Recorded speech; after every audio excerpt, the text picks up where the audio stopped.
워싱턴 DC에 가면 유명한 링컨 메모리얼 팍이라고 있습니다. 거기 가보면은 근엄하게 앉아서 내려다보는 그 아브라함 링컨 대통령의 동상이 있죠. 많은 사람들이 그곳을 방문하죠. 왜냐하면 그 동상을 이렇게 바라보면 그 아브라함 링컨이 미국뿐만이 아니라 전 세계 인류에 미친 영향이 지대하다는 것을 그 동상을 보면서 알 수가 있어요. 그런데 곤충이나 동물들의 세계를 보면 그런 동상을 찾아볼 수가 없죠. 그 이유는 곤충이나 동물들의 세계에는 인간이 가지고 있는 지성이라는 것이 없기 때문입니다. 사전을 찾아보면 지성에 대해서 이렇게 말하고 있어요. 사물의 이치를 논리적으로 생각하고 판단하는 마음의 능력이다라고 정의를 합니다. 문제는 인간이 가지고 있는 그 지성의 상상력에 끝이 없기 때문에 이 지성의 상상력을 만약에 잘못 사용할 경우에 파괴적인 것을 낳을 수 있기 때문입니다. 이런 인간의 지성을 순수하게 사용하기 위해서 어떤 기준이 필요했는데 그 기준이 바로 진리다 이렇게 보는 겁니다. 이 진리를 통해서 인간의 지성이 끝이 없는 인간의 지성의 상상력이 제한을 받고 또 잘못된 방법으로 사용되지 않도록 지켜주는 역할을 하는 것이 바로 이 진리라는 겁니다. 그러므로 이 진리는 근본적으로 인간을 지켜주는 거룩한 방법이 되어야 합니다. 그러면 도대체 이 진리가 무엇냐는 거예요. 사전에는 언제 어디서나 누구든지 지킬 수 있는 보편적인 법칙이라고 그랬어요. 진리가. 그래서 어떤 사람들은 진리가 자연 법칙이다. 태양이 뜨고 지는 것이 진리다. 그렇게 얘기를 하는 거죠. 봄, 여름, 가을, 겨울이 오고 가는 것이 그게 다 진리다라는 거예요. 어떤 사람은 우주 법칙, 그죠? 우주 법칙, 별똥이 떨어지고 우주에서 일어나는 여러 가지 일들이 다 진리다. 그렇게 보는 거예요. 어떤 사람들은 도덕의 법칙이 진리라고 하는 거예요. 그러나 성경은 이 진리에 대해서 아주 단호하게 밝히는 것들이 있습니다. 오늘 그것을 먼저 찾아보겠는데요. 먼저 요한복음 17장 17절 말씀에 보시면 너무나 유명한 얘기죠. 예수님께서 제자들을 위해 기도하시면서 하나님께 이렇게 기도를 했어요. 그들을 진리로 거룩하게 하시며 제자들이 진리로 거룩해지기를 간절히 바라는 마음을 하나님께 호소하고 있는 장면입니다. 그러면서 그 다음에 예수님이 뭐라고 말씀했습니까? 아버지의 말씀은 진리니다라고 했어요. 그러니까 성경에서 말씀하는 이 진리는 어떤 보편적인 것이 아닌 겁니다. 하나님의 말씀이 진리라고 분명히 선언을 하고 있는 거예요. 두 번째로 진리에 관해서 모두가 다 요한복음에 기록되어 있는데 요한복음 14장 6절에는 뭐 너무나 여러분 유명한 말 아니에요? 예수님께서 자기 자신을 향해서 내가 길이요 그 다음에 진리요 생명이니 나로 말미암지 않고는 아버지께로 올 수 있는 자가 없다라고 아주 규정을 분명히 하셨습니다. 다시 말해서 예수님께서 하나님 아버지와 인간관계의 유일한 중보자가 되신다는 뜻이에요. 그러니까 하나님께로 가는 데 있어서 중간에 그 역할을 예수님이 하신데 예수 그리스도를 통하지 않고는 그 어느 누구도 하나님께로 올 수 없다는 거예요. 이 유일한 중보자가 되시는 예수 그리스도가 바로 진리다. 하나님께로 가는 바로 그것이 진리다고 말씀하는 거예요. 그러니까 이 진리라는 것은 모두가 이해하고 모두가 인정하고 알아들을 수 있는 보편적인 진리가 될 수 없다는 얘기입니다. 성경에서 말씀하는 진리란 모두가 이해되어질 수 있는 그런 것이 아니라는 거예요. 그리고 세 번째로 진리에 대해서 가장 중요한 말씀을 주님께서 하셨어요. 요한복음 18장 오늘 교독때 읽으신 거예요. 십자가에 달리시기 전 예수님께서 빌라도에게 하신 말씀입니다. 요한복음 18장 37절 38절을 오늘 우리 한번 같이 읽어볼 필요가 있겠습니다. 37절 같이 읽겠습니다. 시작. 빌라도가 이르되 그러면 내가 왕이 아니냐? 예수께서 대답하시되 내 말과 같이 내가 왕이니라. 내가 이를 위하여 태어났으며 이를 위하여 세상에 왔나니 곧 진리에 대하여 증언하려 함이로라. 무릇 진리에 속한 자는 내 음성을 듣느니라 하신대 빌라도가 이르되 진리가 무엇이냐 하더라. 이 말씀을 읽어보면 예수님께서 자신이 무엇을 증거하러 왔다고 그랬어요? 진리를 증언하러 왔다고 하시면서 가장 중요한 말씀을 하셨어요. 진리에 속한 자는 내 음성을 듣느니라 하신 이 말씀입니다. 그런데 38절을 보십시오. 빌라도가 그 말씀을 들은 후에 예수님께 뭐라고 질문을 했어요? 진리가 무엇이냐를 질문하고 있잖아요. 예수님은 그 이후에 이 질문에 대해서 침묵을 하셨습니다. 이미 말씀드렸는데 만약 빌라도가 진리에 속한 자였다면 진리를 증언하러 온 예수 그리스도를 십자가에 못 박도록 내어주지 않았을 것이죠. 많은 사람들이 빌라도가 구원을 받았느냐 안 받았느냐 뭐 논쟁들을 많이 하는데 제가 보기에는 빌라도가 구원을 못 받은 것 같습니다. 그와 같이 성경에서 말씀하는 진리는 보편적인 이해를 의미하지 않고 진리를 들을 수 있는 사람들이 분명히 있다고 말씀하는 거예요. 보편적이 아니라는 거예요, 진리는. 만약에 여러분들과 내가 이 진리의 하나님의 말씀이 들려지고 마음으로 깨달아지고 그것이 믿어지면 여러분은 진리에 속한 자임이 분명합니다. 근데 문제가 뭐냐? 제가 목회를 하면서도 늘 경험하는 거지만 이 진리를 왜곡시키는 것이 많다는 거예요. 그것을 제가 오늘 여러분과 잠시 말씀을 나누고 싶어요. 여러분이 오늘 교독 때 읽으신 마태복음 4장에 보면은 예수님이 시험 받는 장면을 기록하지 않았어요?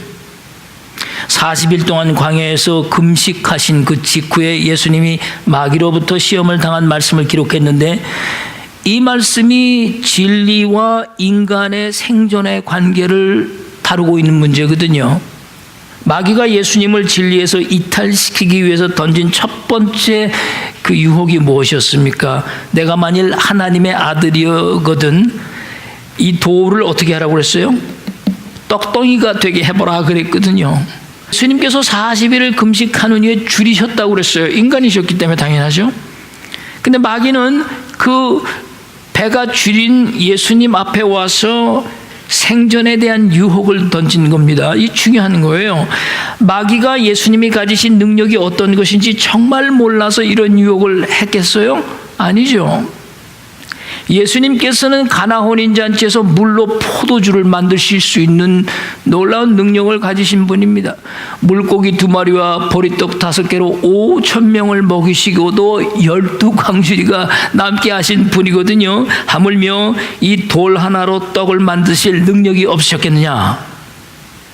예수님께서 마귀의 유혹에 넘어가지 않으신 것은 분명한 이유가 있어요. 하나님의 이 신적 능력은 함부로 사용되어지는 것이 아니다. 그 얘기입니다. 더구나 마귀가 돌로 떡을 만들어 보라고 유혹하는 것은 우리 같은 사람들의 일상의 생존 문제에 대해서 하나님의 능력이 사용되어지도록 유혹되는 것과 다를 것이 없다. 그 뜻입니다.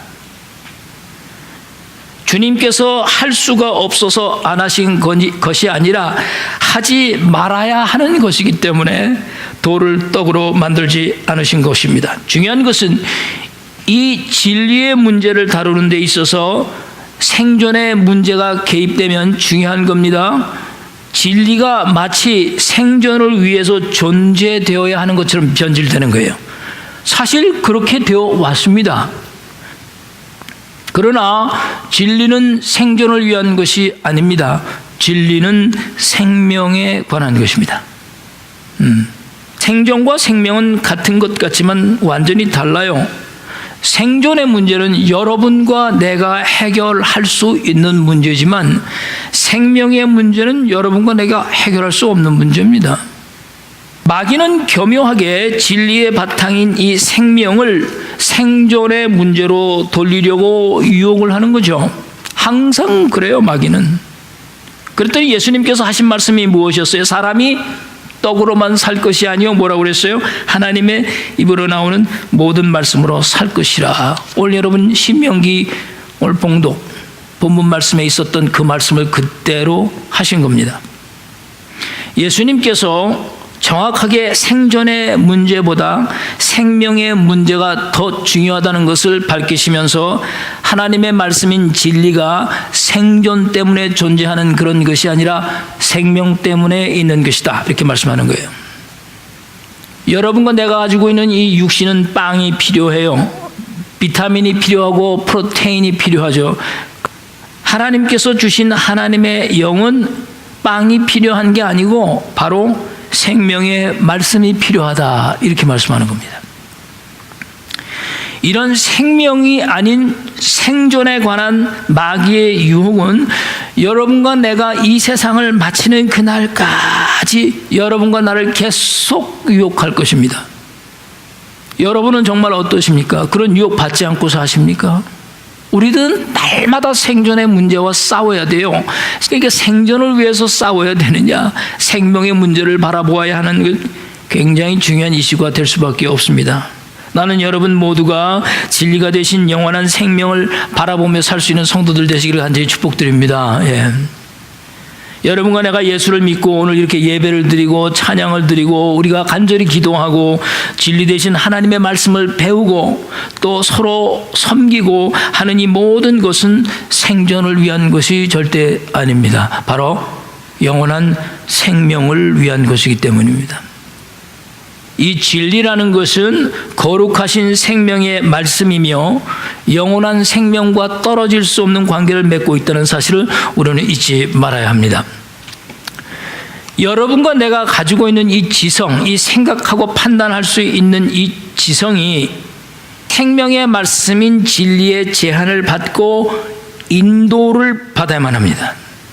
그래서 여러분은 영원한 생명을 위해 사시는 여러분들 되시길 바라고, 잠시 왔다 가는 고통은 장차 나타날 영광에 비하면 아무것도 아닌 거예요. 오히려 잠시 왔다 가는 고통은 감사함으로 받아들이고 오히려 그것을 통해서 하나님께 찬양을 드리고 하나님의 영광스러운 그 영원한 생명을 바라볼 수 있어야 하는 것입니다. 오늘 제가 공자 예화를 좀 들어보겠는데요. 공자에게 자궁이라는 제자가 있었답니다. 어느 날 자궁이 공자에게 물었습니다. 좀 이름이 이상해요. 예, 죄송합니다. 근데 스승님, 나라를 세우고 지키기 위해서 필요한 것이 있다면 그것이 도대체 무엇입니까? 라고 공자에게 물었더니 공자가 3가지가 필요하다고 말씀을 했다는 거죠.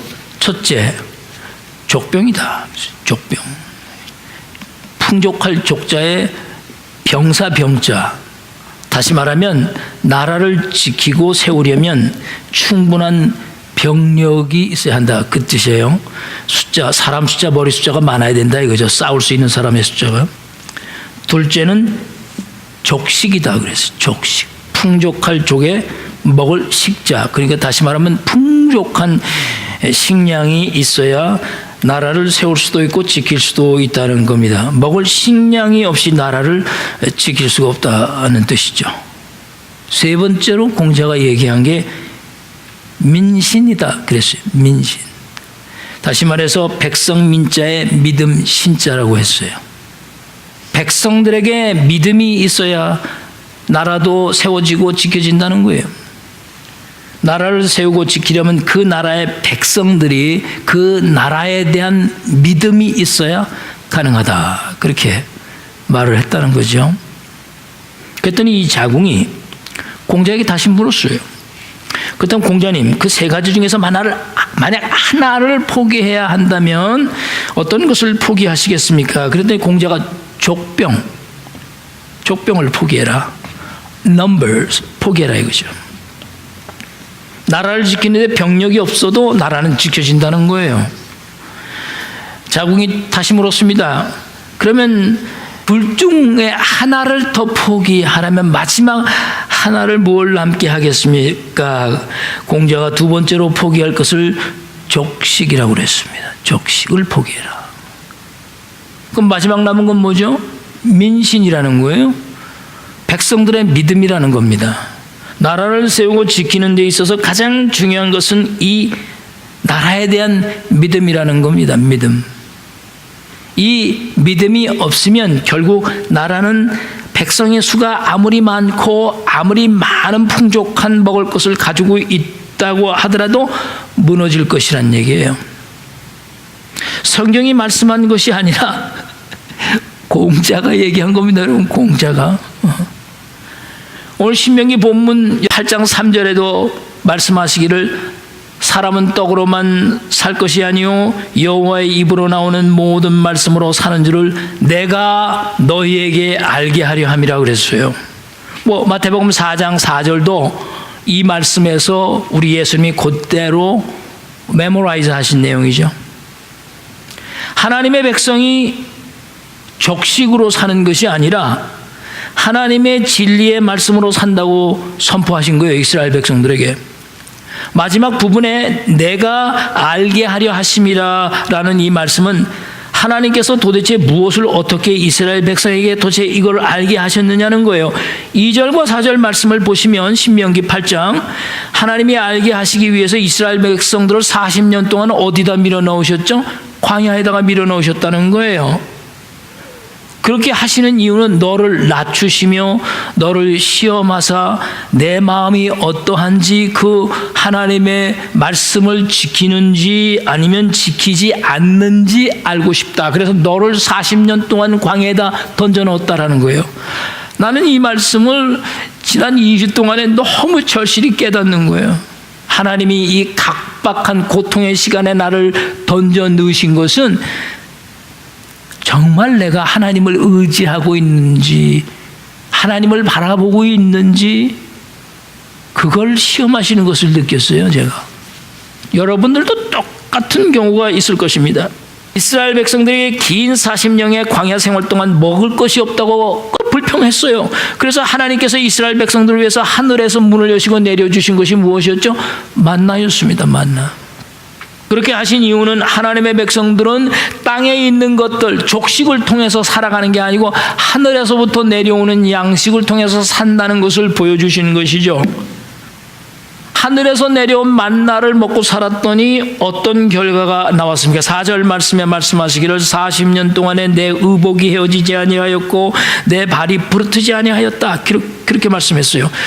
지금 이 순간까지 우리를 지켜오신 것은 하나님의 진리의 말씀 때문에 지켜졌다는 거예요. 하나님의 의로운 말씀이 우리를 붙잡아 주었고 우리의 영혼을 붙잡았고 우리를 구원시키셨고 하나님의 생명의 말씀이 우리를 사로잡았기 때문에 하나님을 알 수 있었고 우리가 구원에 이를 수 있었고 회개할 수 있었고 하나님의 진리의 말씀이 없었다면 우리는 하나님도 알 수 없었고 예수 그리스도가 누군지도 알 수 없었을 뿐더러 구원이 무엇인지도 깨닫지 못했을 것이란 얘기죠. 그리스도인의 삶이란 바로 이 진리의 말씀을 붙잡고 이 말씀 먹고 사는 사람들이라는 얘기죠. 제가 목회를 하면서 느끼는 것은 사람들이 복을 빌어주면 매우 좋아한다는 점입니다. 어떤 사람은 자동차 새로 사갖고 와서 목사님 손 얹고 축복 기도해 주십시오 그러는 분들도 있습니다. 그러면 이제 해드리죠. 그럼 그거 한번 해줬다고 해서 잘못된 건 아니까. 사람들이 내가 이 목사가 하나님이 아니라는 것을 다 알지요. 어떤 사람들은 복을 빌어줄 수 있는 권한을 하나님께서 목사에게만 주셨다고까지 생각하는 분들도 계십니다. 거의 미신적인 생각이긴 합니다, 여러분. 병든 자를 위해 기도해주고 가난한 자들을 위해 구제하고 용기를 잃지 않도록 기도해주고 이런 모든 것들은 목사뿐만이 아니라 그리스도인들이면 마땅히 누구나가 해야 하는 것이죠. 복을 빌어주는 것은 목사만 하는 것은 사실 아니거든요. 여러분과 나는 하나님의 말씀으로 생명이 유지되는 것이고 하나님의 말씀으로 축복되는 것이지 목사가 가지고 있는 권한에 의해서 축복이 나가는 건 아니거든요. 이걸 분명히 깨달으셔야 되는 거예요. 어떤 직분의 권한이 축복의 권한을 가진 게 아니고 말씀이 축복하는 거예요. 말씀이. 그러니까 그 축복의 말씀이 없으면 그건 사실 축복이 될 수 없는 거죠. 당연히 하나님의 말씀이 그 안에 있어야 그게 축복이 되는 거죠. 여러분들도 누구나 하나님의 말씀 붙잡고 축복할 수 있는 거예요. 비록 예배 시간 마지막에 두 손 들고 축도했다고 그래서 그게 축복이라고만 생각할 수는 없는 거죠. 그런데 인간이 가진 이 지성이 이 진리이신 말씀에 100% 순종을 하지 못한다는 것이 항상 우리들의 딜레마입니다. 그래서 하나님의 진리의 말씀에 문제는 자신의 생각과 자신의 상상력을 자꾸 집어넣는 실수들을 하는 거예요. 그 순간 순수한 진리의 말씀이 변질돼서 나오기 시작하는 겁니다. 여러분이 오늘 말씀을 통해서 보시겠는데, 오늘 교독도 읽은 누가복음 10장 25절과 28절 말씀을 다 가보시면 주님이 어떻게 변질된 것을 고치시는지를 이 말씀을 통해서 잘 보여주고 있어요. 한 율법사를 통해서 보여주는 겁니다. 한 율법사가 예수를 시험하여서 질문을 합니다. 선생님, 내가 무엇을 하여야 영생을 얻으리까? 질문은 굉장히 정확하게 한 거죠. 그때 예수님께서 26절 말씀에 보시면 아주 중요한 말씀을 하셨습니다. 두 가지 질문을 그에게 하셨는데, 첫째 질문은 율법사에게 율법에 무엇이라고 기록되어 있느냐라고 물었어요. 그게 첫 번째 질문이에요. 두 번째 질문을 하셨는데, 두 번째 질문을 뭐죠? 내가 어떻게 읽느냐, how to read라고 물으셨어요. 그가 대답했습니다. 내 마음을 다하여, 목숨을 다하여, 힘을 다하여, 뜻을 다하여 주 너의 하나님을 사랑하고 또한 내 이웃을 내 몸과 같이 사랑하라 하였나이다 하고 대답했어요. 멋있게 대답했어요. 예수님께서 28절 말씀에 대답하셨습니다. verse 28, 내 대답이 틀렸다고 그랬어요? 옳다고 그랬어요? 옳다고 그랬어요. 하시고는 그 뒤에 무엇이라 말씀하십니까? 이를 행하라. 그러면 어떻게 된다고 그랬어요? 살리라 그랬어요. 그 진리의 말씀대로 행하라. 그리하면 네가 좋아지고 네가 더 나아진 사람이 될 것이다라고 말씀하셨나요? 그렇게 말씀하지 않으셨어요. 네가 살리라. 생존에 관해서 말씀하신 게 아니고 생명에 관해서 말씀을 하신 거예요. 그런데 아주 심각한 것은 이 율법사는 율법에 무엇이로 기록되어 있느냐라는 첫 번째 질문에만 대답을 했지, 두 번째 질문인 내가 어떻게 읽느냐에 대해서는 성경을 아무리 제가 찾아봐도 대답하지를 못했어요. 왜 그랬을까요? 이 율법사가 어떤 사람입니까? 율법사입니다. 성경의 전문가네요. 그런데 그렇게 성경을 잘 알고 있으면서도 왜 실행을 하지 못하는 것일까요? 이게 중요한 거예요. 그의 문제는 진리의 말씀을 예수님이 질문한 대로 내가 어떻게 읽느냐, 잘못 읽고 있었던 거죠. 인간의 지성의 상상력을 너무 사용해서 성경을 읽다 보니까 성경에서 순수하게 말씀하려고 하는 그 진리에서 멀어지는 거예요. 점점 우리의 상상력이 너무 들어가다 보니까. 그래서 진리가 인간의 지성을 잡아주는 역할을 하지 못하고 오히려 인간의 그 무수한 지성의 상상력이 하나님의 진리의 말씀을 자꾸 왜곡시켜 온 겁니다. 그래서 오늘날 이 꼴이 되는 거예요. 인간이 가지고 있는 지성이 진리로부터 제한을 받지 못하고 오히려 인간이 가지고 있는 지성의 상상력이 하나님의 진리의 말씀을 왜곡시키기 시작을 하는 겁니다. 바로 이 모습이 오늘날 성도들의 모습이요, 교회의 모습이 된 것입니다. 예수님은 돌로 떡을 만드실 수 있는 능력을 보여주시기 위해서 오신 분이 아니거든요. 그분이 오신 목적은 생존을 위한 것이 아니라 영원한 생명을 주시기 위해 오신 분이거든요. 그러니까 예수님께서 내가 성경을 어떻게 읽느냐라는 이 날카로운 질문은 성경을 어떻게 읽느냐에 따라서 내가 영적인 사람이 될 수도 있고 그냥 육적인 사람으로 남을 수도 있고, 성경을 네가 족식의 개념을 가지고 읽느냐 아니면 영생의 개념을 가지고 성경을 읽느냐, 구원의 개념으로 읽느냐, 성경을 읽을 때 감정의 평안을 찾기 위해서 읽느냐 아니면 순수하게 읽느냐, 아니면 좀 더 자신이 나아지는 사람이 되기 위해서 성경을 읽느냐. 마지막으로 예화를 제가 하나 들고 이제 설교를 정리하겠습니다. 투르 더 프랑스라는 자전거 경주를 역시 혹시 아시는 분들이 계시는지 모르겠어요. 투르는 프랑스 말인데 영어로는 투어라는 얘기죠. 다시 말하면 프랑스 전국을 달리는 자전거 경주란 뜻이죠. 23일 동안을 달리는 경기인데 그래서 경기도 중에 죽은 사람도 있을 정도로 죽음의 경기라는 별명도 붙어 있는 아주 무시무시한 경기죠. 이 투르 드 프랑스에서 가장 유명해진 사람이 바로 미국의 랜스 암스트롱입니다. 그가 출전했던 2003년 경기는 세계가 주목하는 경기였습니다. 왜냐하면 이 랜스 암스트롱 선수가 오연패를 하느냐 못하느냐에 초점이 맞추어져 있었어요. 만약에 한다면 인간으로서는 아주 극적인 일을 해냈다는 거죠. 15구간이 있는데 마지막 한 구간을 남겼을 때 일어난 일입니다. 결승점까지 약 9.5km 정도가 남겨놓았어요. 근데 뜻하지 않은 사고가 일어난 겁니다. 경기를 구경하던 한 손이 들고 있던 작은 가방을 휘두르는 거기에 이 랜스 암스트롱의 자전거 핸들이 걸린 거예요. 가다가. 그래서 그만 자빠진 거죠. 바로 뒤에 따라오던 스페인의 마요 선수도 암스트롱이 넘어지니까 걸려서 같이 넘어져 버렸어요. 그런데 세 번째로 그 뒤에 달려오던 독일의 얀 울리히 선수는 간신히 비껴나갔습니다. 얀 울리히 선수는 이제 그냥 달리기만 하면 우승입니다. 그런데 아무도 예상하지 못한 일이 거기서 일어났습니다. 조금 달리던 얀 울리히는 자전거를 멈췄습니다. 그리고 랜스 암스트롱과 다른 넘어진 마요 선수가 일어날 때까지 그 자리에서 기다렸습니다. 그리고 그들이 페달을 다시 밟기 시작할 때 같이 페달을 밟기 시작을 했습니다. 그리고 얀 울리히는 얼마 차이로 2등으로 들어왔죠. 독일에서는 이 사건으로 인해서 난리가 났었어요. 얀 울리히라는 선수는 독일의 자전거 영웅이었습니다. 그는 이미 98년도에 이 경기에서 우승을 한 적이 있었는데, 그러나 랜스 암스트롱이 출전하면서부터 계속해서 랜스 암스트롱이 그 경기의 우승자가 되었던 겁니다. 그래서 한 번도 우승을 되찾지 못했었어요. 독일 사람들은 처음에는 그가 계속 달리지 않은 것에 대해서 매우 아쉬워하고 불만스러워했습니다. 이번에야말로 미국이 그 랜스 암스트롱을 이길 절호의 찬스였으니까.